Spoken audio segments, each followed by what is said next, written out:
This is Jesse Austin. We're here with my co-host Carla Lenk of SCORE, and we're here with another episode of Community Business Matters. Today we have a guest whose business has been getting a lot of buzz. And you haven't heard that one before, have you? I've heard that one. This is Gunner Berning of Gunner's Busy Bees. Berning's Busy. Berning's Busy Bees, and he's our youngest entrepreneur on this program that we've had thus far, and he has a lot of interesting information to share about this business that he's started. So, Carla, would you like to begin our questioning today? Sure, of course, I'm all about business plans, so therefore I've taught it, so I have to ask right away. Did you have a business plan when you started in this, or did you just kind of fall into it and then planned it out as you went? That is kind of how it happened. I mean, I fell into it, and I fell in love with it. And as we went along, I just kind of got ideas in my head on how I want to do it. And of course you need to have goals to set, but you don't want to have outlandish goals. So I just have small increments of goals to reach, and every time it's, a great accomplishment, so. Did your dad help you with the beehives, or? Yeah, actually, I run the business, but I couldn't do it without the family. Mm-hmm. And then my dad, he's the manager, and my mom, she's the event planner, so she does a lot of the vendor events. She gets me into them, and then my dad, he drives me around to all the hives because we got to go to a couple different places. 2 more years and you'll be driving. Yeah, 2 more years. I mentioned that Gunner is our youngest entrepreneur. Perhaps you could tell the folks, how old are you, Gunner? I'm 14 years old. I actually just turned 14 this August, so. Congratulations. And he'll be starting as a freshman. Yeah. And what school are you going to? I go to Bearwood High School. Okay.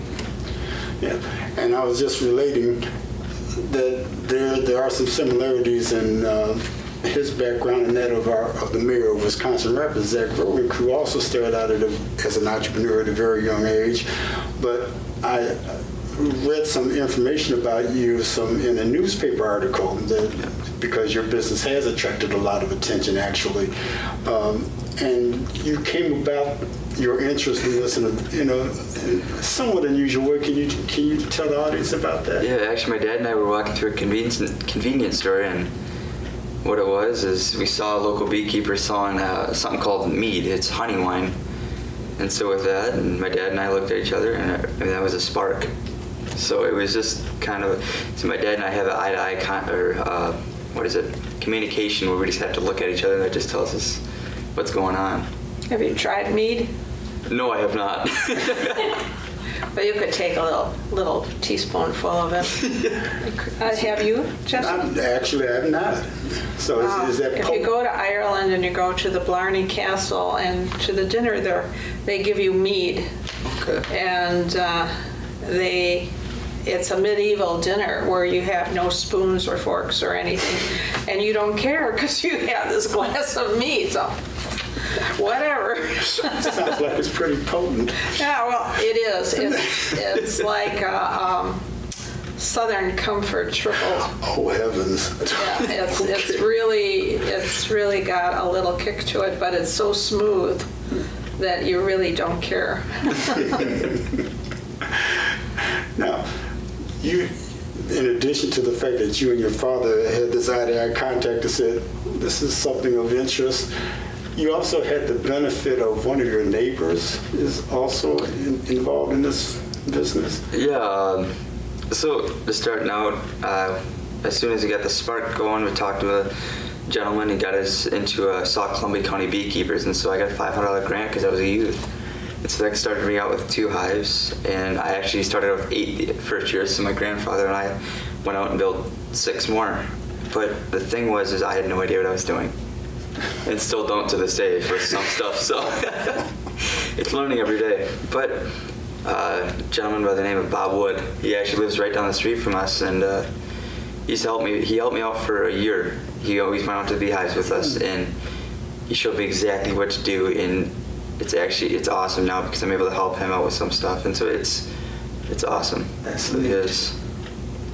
Yeah, so he actually still helps me out with a lot of stuff. We talk about what we need to do, and he really got me started in it. So am I understanding you that you harvest the bees, the honey yourself though? Yeah, so it's just my family is what we do it. I set up plans, I have all the equipment to do it, and then we go. Smoke them? Yeah, that is another thing is we smoke. That is a very important thing. It avoids stinging. Yeah. Have you ever been stung? Almost every time you go out. When I first started, I got stung quite a bit because I was more careless. And I didn't know how to work with them, but honestly, you move slow and smooth, and you don't get stung very much. The most I get stung is actually my own mistakes. I'll get them caught behind my knees, and I'll bend and just pinch them, and it scares them. Damn. Yep. And so, what's the process of creating a beehive? I guess I know it sounds like a silly question. No, it's really not. So it is really a long process. So what you got to do is you got to survey the land. You got to pick where you want to go. There's a lot of properties that you need water, but you don't want to have it below a hill. Always get damp air in there. So you want it up higher, sometimes blocked from the wind, so you don't get cold air in there.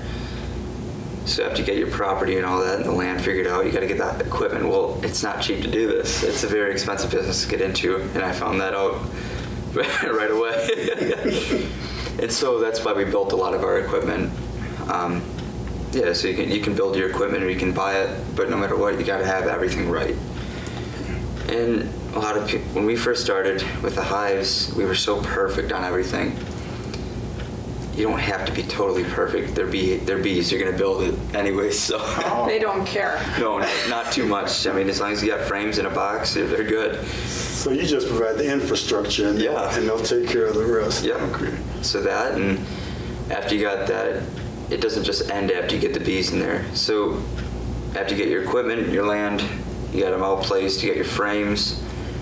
And that's actually another thing is you have to pick what kind of frames you got. There's multiple different kinds. And so it's a lot of choices and options and hit and misses with it. And then actually it's about $150 a package of bees. So you gotta go out and buy bees, and a lot of times they're shipped in from Georgia or California, so you gotta pick where you want them from. There's like 8 different varieties of bees from what I know of. So you just gotta pick your breed and all that. And so you got your bees. You usually have a familiarity with ground bees that are out to kill me. We don't like those too much. No, they're vicious, and they do tend to go after you. Last time I got stung 6 times all up and down my arm. It was like, phew. Ooh. Just pulling weeds. I'm trying to make it look nicer for you. And see, actually, why they do that is when they sting every bee, they release a pheromone, and that's a smell that's one way they use to communicate. And as soon as they sting, there's an attack, and then everybody wants to get you. So. Well, they were very close in communication. Jeez. I said, okay, have the weeds. I'm out of here. And so, generally speaking, do you have an idea of how many bees you have at any given time, or is that it's just too difficult to discern? No, there's an idea. It's around 80,000 bees a hive. 80,000? Yes. So I have at least around, all my hives combined, I can estimate around 1.5 million. So. I had no idea. Yeah, there's a lot of them. So when you see these hives being brought in for the cranberry marshes to pollinate the blossoms, are you able to collect, or are people able to collect the harvest of the honey from those? Yes, I haven't done that yet. I'm still a little smaller. But that's another service, another side of the business, which I'm planning on getting into. It's a big money part of it. But you have, the cranberry farmers or almond groves down in California or something call you up, they want pollination. So you send the hives in, they pay you a certain amount per hive. And then a lot of times you get the honey out of it. So actually you do that, and then you can pull that honey off and charge a little bit more for it because it's a certain amount or a certain type of honey. So it's great. Yeah. And speaking and on the subject of pollination, we had a conversation a brief conversation before we went on air, in which you talked a little bit about some of the challenges that come about in this particular business as a result of flowers or lack of flowers or the weather or things like that. Could you go into that a little? Yeah, so what happened this spring was we had a wet spring, and then so the flowers came out a little later, but as soon as the flowers came out, we had a scorching heat, so it just burned everything off. So it's been a rough year for everybody. But, you know, we pushed through it. I mean, stuff happens, you keep going. Do you have insurance for that? I do not have insurance on the hives. That's something I have to get into, because as soon as I get up to the, you know, around 100, you know, even 70, 50, 75 hives, you lose, well, let's say in the winter, the percent loss is around 60%. So that's a big toll on everything. So it's a rough business, and so you can get insurance, and I'll have to look into that a little more. But you might want to go down to Madison and talk to DATCAP. That's Department of Agriculture and Consumer Protection. It's on International Road, I think. You can see the big stone building to the west on if you're going down I-90 at the 1218 exit. And there are all factors of agriculture there, and you're under agriculture. Yep. So there might be some small nuggets of information that they can give you right off the bat. The other thing is going to the closest extension agent for ag, and that would also help. The Department of Agriculture also may have a grant for you. They're up to $25,000, and they would be, I think you'd have to check, but they used to be let about January of the new year, and then they would be due around the end of March. So that's something that you might want to look at. yeah, okay, that's Most definitely. yeah. Yeah, well, you have to, go slow again, but it could pay for the insurance, or, a couple hives of bees, and transportation also. Yeah. That's expensive. And speaking of honey, since you are a beekeeper, what products do you offer to people? Well, right now we're just sticking with honey, but we get into the wax. Actually, my mom and I combine our business because she has Young Living essential oils, and so we have the opportunity to make chapstick with the health benefit. So it's really cool because we can do that, and so that's another product. Yeah. So the honey that you've been selling, you've gone beyond our local area, the local area, your area of Baraboo, Wisconsin. Where else are you selling your product these days? Yeah, it's been really neat. I mean, somehow I've been all over, all around the internet, and I actually just shipped up to Maine. So I've shipped to Maine, Illinois, Minnesota, and Michigan. So it's crazy. I mean, I never thought I'd be doing that. So. And do these customers tell you how they came about finding you? Well, if we're being all honesty, some of it's family, but I mean, she'll go down. My mother, when she does her oil, she'll go down to Illinois, that area, and it's funny. As soon as she shows up to do these classes for the oils, everybody's asking, "Do you have honey on you?" And so actually, we have to prepare. She gets the orders ready. We have to prepare to send down. And so she's been a lot of the influence on where it goes. So Do you sell raw honey? Yes, the honey is 100% pure and raw. And actually, you didn't talking about this. Did you know that local beekeepers can put up to 15% corn syrup in their honey and still call it pure honey? No. You're not supposed to eat corn syrup because you can't digest it. Yeah. Or the candies and stuff there. I don't want to ever do that because that takes the purpose out of it. Mm-hmm. Well, that's why the raw honey is specified as unadulterated. Yeah. And it's hard to get. Mm-hmm. Yes. Mm-hmm. Jacqueline Bowman used to have honey straws of raw honey, but that isn't what I wanted, so it's and I wanted a jar of raw honey. Well, this is the man then. and do you have a brand name for your honey, your jars of honey? Yeah, it's Berning's Busy Bees. Berning's Busy Bees. So if you see this. How about the farm stores, the farmers markets? You know, I've looked into that, and I have to get into there still. I have to talk to them and fill out the applications. But I'm actually in a couple of stores around Baraboo, and actually up in Boston. So it's pretty cool. Okay. Really cool. So you would be fairly familiar with the Madison area. A little bit there, yeah. I haven't really been in any stores in Madison, but yeah, I've got a lot of local stores. Oh, that'll change as soon as they see this.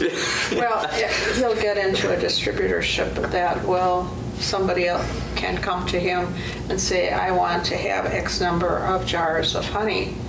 And then it's up to Gunner to figure out if he can make that quota. Yeah. And that's where the problem is. It's great to have orders, but you have to have production. Exactly. And sometimes the bees don't particularly care about that. Yes, that's the problem there. Yeah. So you mentioned that you would like to be getting into other things, and you are taking, as you said, taking like a baby step approach. You take one step and then take another step after that. You're not trying to get too far ahead of yourself. What do you see as your next steps? Well, the main goal right now is to get up to 100 hives before high school ends. So I got 4 years to complete that. And the reason being is I want to be a commercial and start shipping down south, a commercial pollinator. And that's where a lot of the money is. Mm-hmm. But I want to make sure it's still a true business. I don't want to go commercial and burn bridges. I want to keep everything, I want to have good relations with everybody. Burt's Bees, have you heard of them? I've heard of them, yeah. Everybody's heard of them. They make lip balm and all different kinds of things. Now they're in Wisconsin, they're up north. Yeah. You might want to connect with them. Yeah. I'm sure that they would be willing to talk to you. I'm assuming they'd be willing to talk to you. And they've been, I know that the gal that was the CEO, her father started the business, but then she was in Russia talking about, pollination and so many of the things with the Cold War and Stalin and the people that followed their, long time history of having people know what they're doing went away. So I was there, and I was on they called it the Hilton on the Volga, and across the river, which wasn't that broad, there were fields, and there were tractors sitting in the fields.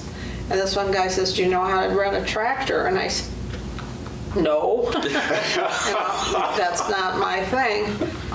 He says, well, something's wrong with the tractor. We don't know how to fix it. Good grief. So do you know people that farm? Do you know how? And I said, yeah, you connect with the USDA and see if they can send some people over.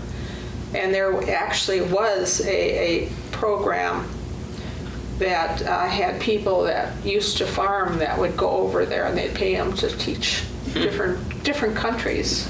Because so many of them, they took all of that history and demolished it.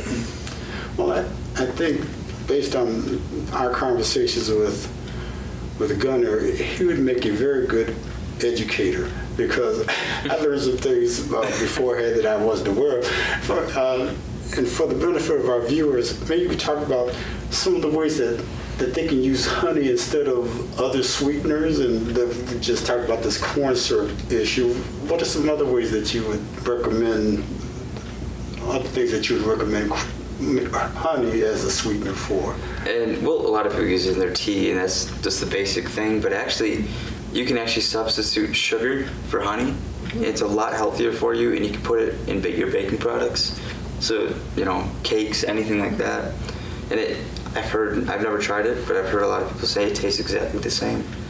So, I mean, anything that you use sugar to sweeten, you can try honey in. And it never goes bad. No, honey has never goes, yeah, like she said, never goes bad. It lasts forever. So if it starts to crystallize, you just put it in someplace warm. I just stick it in the microwave in 2 seconds. It melts down again into perfect honey. What a sweet deal. I'm going to cut that. But anyway. Here we go. No, and Julie, yeah, I'm cutting that too. Julie Berning, Gunner's mother, is with us today, and we were talking to her beforehand, and we've discovered that Gunner, this is not his first foray into the area of entrepreneurship. Can you tell us a little bit about how you got started in this general concept of going into business for yourself?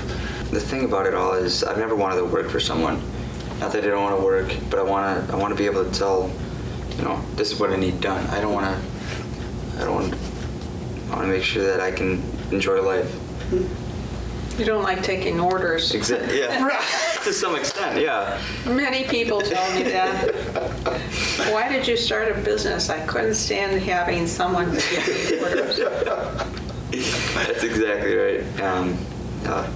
So I've always wanted to be the boss, and I actually, for a while, since I was around 8, I used to mow lawns and recycle metal. So I'd take that in and separate all the metal and take it into recycling plants and get paid for that. And it was a small profit, and it was, for being a young age, it was, the greatest thing ever. But even at that age, you had business cards even. Yeah. At 8 years old, I had business cards. It's not a fly-by-night proposition. No, it really isn't. Yeah, I've actually never thought of it like that. I didn't realize that from that age, I was building up upon this. So, and I don't do the mowing very much anymore because of the business I run now, but that's really got me started in entrepreneurship. But as you brought up at the beginning, we also appreciate the fact you're in charge. Yeah. But I think what's really neat is that you have your family members that have also been supporting you greatly. Your father, your mother, your grandfather. Yes. was instrumental at the very beginning there. So this is really a great story, and you're an inspiration. Thank you. Quite frankly. So if people want to get in touch with you, how can they? Well, actually, if you just type Berning's Busy Bees online on their search bar there, my Facebook page should pop up. That and business cards are spread around the area, so you might come across one of them sometime. You have very good social media presence out there. Nice photos and things like that on that Facebook Thank you. page. Thank you. So, Carla, did you have any additional questions? I just was scanning some of the information, and I have to apologize to the audience because I normally don't dress like this. You can eliminate that if you wish. But it says that you also are going to be selling soap, or do you now sell soap? And that's all in the future there. Okay. And so waxing, it's a harder product to come by. It's more expensive, and there's not as much of it as there's honey. It's the beeswax. There's an inner lining what is that called? It's used for lip balm and for soaps. Oh, yeah, so when you extract honey, you take the frame out, and as soon as the bees think it's honey, or they know it's honey, they cap it off with a film of wax about that big. So I have hot knives, they call them. It's just an electric heating knife that just runs down it and rolls that wax off, and then I can take that wax and do as I please with it. And so that's what it is. So it's right from the beehive. Okay. Wow. So I'm hoping that you'll get an opportunity to do more of these because you're very good at interviewing. I forgot to mention that I actually go out and I do classes every Saturday at Devil's Lake State Park at the Nature Center. Oh, wow. And so we have a beehive out there, and so I have two older. I have an older couple that comes out and accompanies me, Joy and Dave Carroll, and they come out and they take me with, and I talk as they go through the beehive, and I explain. And I've had 70 people there before, and so That's quite an audience. yeah. It's fun. It really is. I love it. You've also taught in classrooms. I've taught in some classrooms around Baraboo, and yeah. Well, once you get your driver's license, you'll be all over the state, right? Yeah. Maybe. Maybe. Yeah. Actually, I was thinking, look at all the things that you can do in class to get an A. Mhm. Bringing in part of this. Yes, absolutely. Have a B or two with you. I don't got any on me now. Do you have the big bumblebees, or do you Nope. have It's those just, are the honey bees? The bumblebees are good, but they're not the honeybees, no.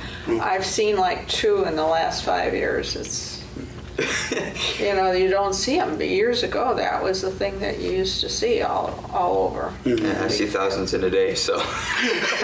You see your film. No, not the fat ones, but the honeybees. I was going to ask you before what kind of bee you had, Yep. because we don't want the ground bees. No. They're stinkers. Those are evil. But I imagine that they get to know you too. To some extent. I mean, Oh, here he comes again. He's going to take our honey. And then we have to do It's more not a work. danger stranger situation. so when I first started beekeeping, I was always, still am interested, but I was always curious. So I'd stand up at the beehives late at night sometimes and watch them come in and so loaded with pollen that they're having trouble flying. And so what would happen is I'd get bored, and so I tried some. I went inside and I got some sugar water. I went, Mom, watch this. Got it on my finger, and I went out there and I went out by the beehive there, and they'd land on my finger and they'd drink. I'd sit there and my mom's looking at me like I'm insane. And then it'd get done and they'd leave. And then I'd get some more on my finger. And I'd do this for hours sometimes. It was awesome. That's wonderful. A passion for what one does that helps. Well, Gunner, thank you so much for joining us today. This Thank you. has been very informative Thank and you. entertaining in a way. I learned a lot about bees. And again, very impressed with the fact that you at the age of 14 have embarked upon what sounds like a very successful career, owning your own business, and already you're known outside the boundaries of Wisconsin for what you do. Thank you. So thank you for joining us today. Thank you. So again, this has been Gunner Berning of Berning's Busy Bees. We're happy to have had him join us for this episode of Community Business Matters. Next month, Carla, Lenk, and I will be back again with another episode. In the meantime, we hope you take care.